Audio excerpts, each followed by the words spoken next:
నమస్తే, నేను journalist Madhavi. Welcome to our channel. Doctor BR Ambedkar Konaseema జిల్లా రాజోలు నియోజకవర్గంలో ఈ నెల 26న జరిగిన డిప్యూటీ సీఎం పవన్ కళ్యాణ్ పర్యటనలో వైఎస్ఆర్సీపీ కార్యకర్త పాల్గొన్నాడని, పవన్ ను హత్య చేసేందుకు పర్యటన ఆద్యంతం ఆయన వెనకే తిరిగాడు అంటూ జనసేన నాయకులు చేసిన హడావిడి వికటించింది.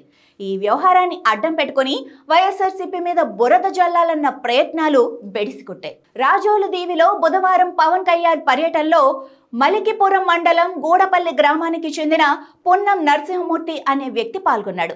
అతడు వైఎస్ఆర్సీపీకి చెందినవాడని, పవన్ ను హత్య చేయడానికి రెక్కీ చేశాడని జనసేన నాయకులు ప్రచారం మొదలుపెట్టారు. దీనిపై ఆ పార్టీ నాయకులు అమరావతిలోని పార్టీ కార్యాలయానికి ఫిర్యాదు చేశారు. ఫిర్యాదు మేరకు పోలీసులు విచారణ ప్రారంభించారు. తీరా చూస్తే నరసింహమూర్తి జనసేన కార్యకర్తగా నిర్ధారణ అయింది. అసలేం జరిగిందంటే, గూడపల్లికి చెందిన మండలం పరిషత్ ఉపాధ్యక్షుడు సుందర శ్రీనుబాబు అనారోగ్యం వల్ల పవన్ పర్యటనకు రాలేదు. అతడి పాస్ మీద నరసింహమూర్తి పవన్ పర్యటనలో పాల్గొన్నాడు.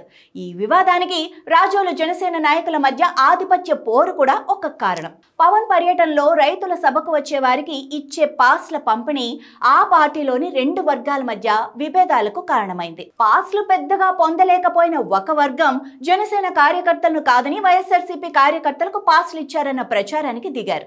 ఇలా పాస్ పొందిన వైఎస్ఆర్సీపీ కార్యకర్త పవన్ కు హాని కలిగించేందుకే వచ్చారంటూ జనసేన వ్యక్తులే ప్రచారం చేశారు.